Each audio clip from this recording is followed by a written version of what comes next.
Mason County Sheriff Casey Salisbury and Abe Gardner. Good morning, guys. Morning. Good morning. Morning. Talk about a couple different issues here this morning with you guys. Let's start off with October. Sheriff is a fundraiser for Special Olympics and the torch run. And hence we have Abe here for that part, because we have starting in October for our office, we have what we call Beards and Boots. Yeah. It's a fundraiser for the next 3 months that I go off a policy for a few months and let the guys grow beards. And in our office, if you're not a beard grower, you can wear Western attire in the sheriff's office. So we call it Beards and Boots. Is that why I saw some cowboy hats at Oyster Fest this weekend? Some pictures of your... Sorry, guys had cowboy hats on? Maybe. I don't know. You never know with those guys. Yikes. And then we had a lot of tough agencies. meeting then today, I think. A lot of agencies wear cowboy boots and cowboy hats to work sheriff's offices. Did this start with Under Sheriff Barrett? Was this his deal? Was he into this, or is he not into this? I don't remember. Kind of.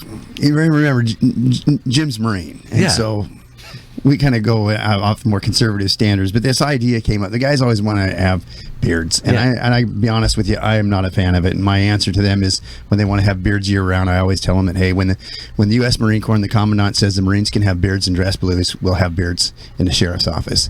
Some agencies do have it. I'm just not particularly fond of it for a uniformed personnel. So we came to this deal to raise money, and I said, okay, if they want to donate money each month, because they got to pay, and they want to donate each money, we started off for just we did it for a month or two last time, and one of the guys came and says, if we stretch this out just one more month, it'd be great for the whole hunting season. And they made a pretty good play at that. So we go for the 3 months for the ones that want to put in money into Special Olympics. So we came up with a title called Beards and Boots. So at least one section of the year for 3 months, it's a beard growing contest. So Abe is taking my spot. I remember Jim was wearing jeans all the time. Yeah, he did. During that portion Yes. of it. Very cool. So that's a great fundraiser, and we'll continue to talk about that as that moves forward. Abe, good to see you. Good to see you as well. Thanks for being here. Yeah, and absolutely. one of the other big things that have been happening around the community, and you see it as you're kind of making your way near Shelton High School, those big coming soon signs for the Shelton YMCA. The groundbreaking is going to be here before you know it, and you've got some things you want to talk about with that. Yeah, absolutely. So I'm a member of the Shelton Centennial Lions Club, and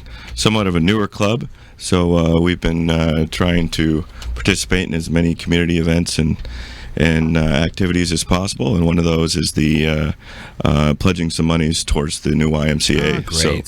So we have a fundraiser coming up on the 12th of October.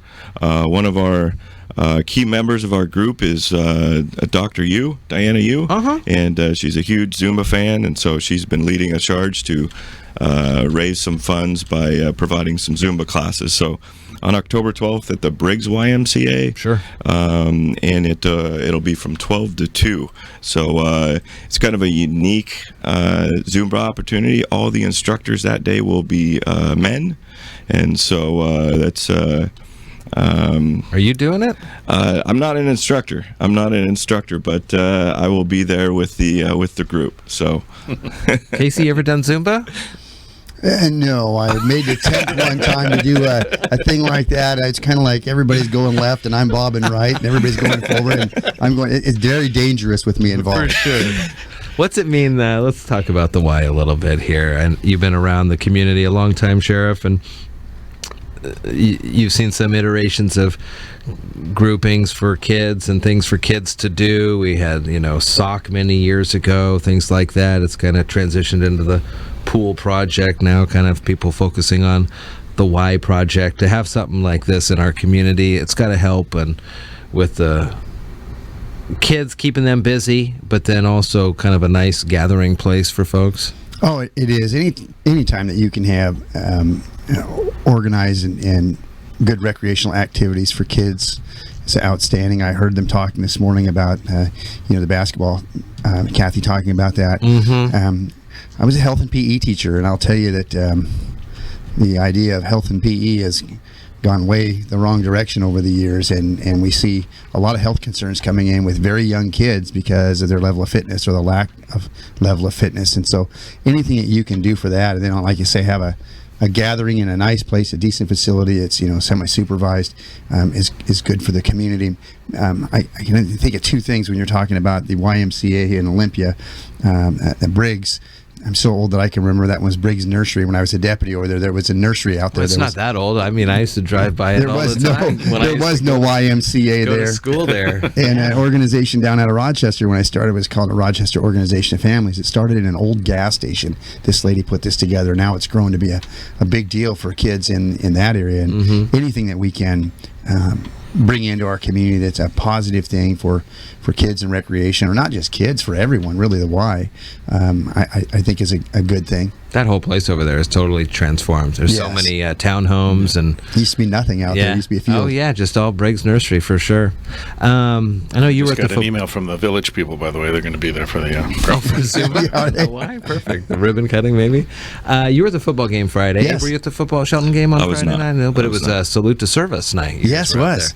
That was really nice. It was great to see the other organizations there. I think there's a photo on our Facebook page of us there, but like I say, I'm thinking today, it must be age day for me, but I was thinking about one of the officers that was there was a DARE student. So, that was not a police officer back then. He was in the 5th grade when I was working in Thurston County. So I see how time has gone by, but what a positive thing. I always like to see the new and the younger deputies and officers and troopers and things coming in, because it's really nice to see they're bright and they just do a super job to see people coming into the business, that people are still willing to do that. But that was very nice Friday night. Abe does a lot of work in the community, as you know, Sheriff, on opioid awareness and getting the word out there of overdose information and things like that. How closely do you guys work together on these types of things? It seems as though everything's something gone. One of us gets a hold of the other, but I really compliment to Abe. If you have noticed recently, I mean very recently, there's always been, in the last couple of years, some talk about this. You watch on the national news about the concerns of opiates now. I would tell you that Abe and Bo Bakken and a few people started talking this up a few years ago, and we're way ahead of this curve, really talking about this. I don't think people were really fully realizing the problem that was going on, and now you see it now. I'd say within the last year, mainly starting to really catch on nationally. And Abe was on this thing, like 2 years ago, before it became a national issue to me on TV, and thank goodness for doing that, because it's saving lives. Have you seen talk a little bit about the work that you guys have done and the numbers, the decline, if there is, in numbers of overdoses over the last couple of years? Yeah, so I feel like we work really closely with the sheriff's office, as well as all law enforcement in our community. We really make a concerted effort to do so. It's been pretty remarkable the way the community's kind of come together and rallied around this particular issue. The last year we had a decrease in reported overdose deaths. I should say 2018. I'm not sure I can say the same about 2019 yet. Really? We're still gathering numbers, and as our reporting system is vetted more and is working better, we're getting more consistent numbers. But as of right now, it's not looking as positive as we'd hoped. But it's kind of a reminder that the work we've been doing, the efforts we've been putting in, are that much more important at this point. And so we continue to work hard, continue to work on our partnerships and collaboration.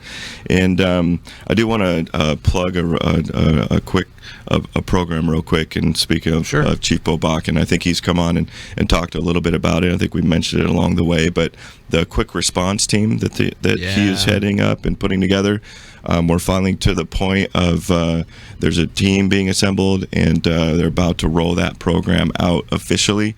So I'm not going to make the official announcement. I'll let Chief Bakken do that. But we're really excited about that, what that program's going to do for the community and for individuals that are looking to access services. So it's going to be a real benefit for us. I know we're in the middle of the year still, so you probably don't have any numbers for sure on this, but do you have any idea or reasons why 2019 numbers for overdoses may be up from last year? Or Sheriff, do you have any ancillary crime data, or are there more people in the community? Is it economic issues, or What do you think is maybe driving? And I'll let Abe give that a shot. I think it's a little too early to speculate. I think as stronger opioids, as fentanyl is maybe in the mix, things of that sort. I think it's something that ebbs and flows as well. We've been making a concerted effort to get education into the communities, as much harm reduction as possible, getting Narcan kits into the community. Yeah. That's one benefit of having, our law enforcement partners on board with that as well. I just got a report from the sheriff's office, I think last week, where they had a save in the field.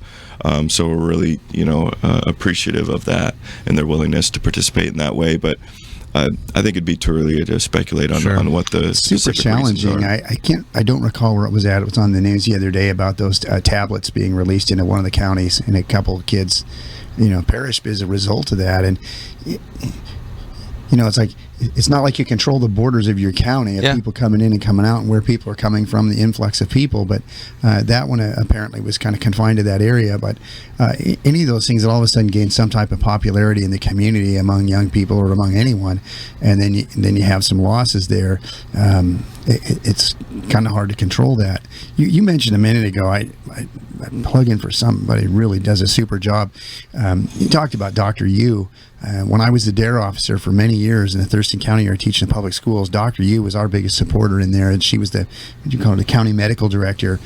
Worked with her for at least 25 years, and what a tremendous job she does in the community, and has worked with us in Mason County as she was working here at the time. She just retired, and she's been working on this issue and many other substance abuse issues for a long time, and I tell you, she's be greatly missed.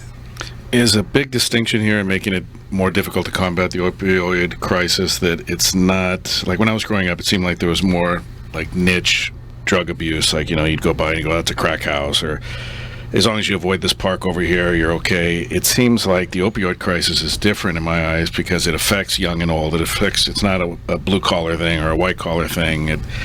It's really catastrophic in that it's affecting so many people across the board. Is that what makes us different than some other past drug crises we've had to face? Yeah, I would share that sentiment, and I think that's why it's all that more important that the response be a community-wide response, and why I think that, as the sheriff had alluded to, we may be a bit ahead of the curve in forming a lot of those relationships and a lot of those, a lot of that collaboration that is happening. I can say that we have, at the health department, we've had, I think, 26 formal partners in what we're doing that have either signed an MOU or a letter of participation or support in the work that we're spearheading there. And by the representation at our stakeholder group meetings, which, if anybody's interested in checking that out, our next stakeholder group meeting, where we kind of all gather around the table and give updates, talk about what may need to happen, share in some wins and or what we need to do to move forward. That's every other month. So our next one is next month, the 13th. So it's the second Wednesday of the month. So I think that's a great representation of where we're at in the community in regards to our response to the epidemic. Very good. Sheriff Salisbury, Abe Gardner, good to see you guys. Thanks for coming in.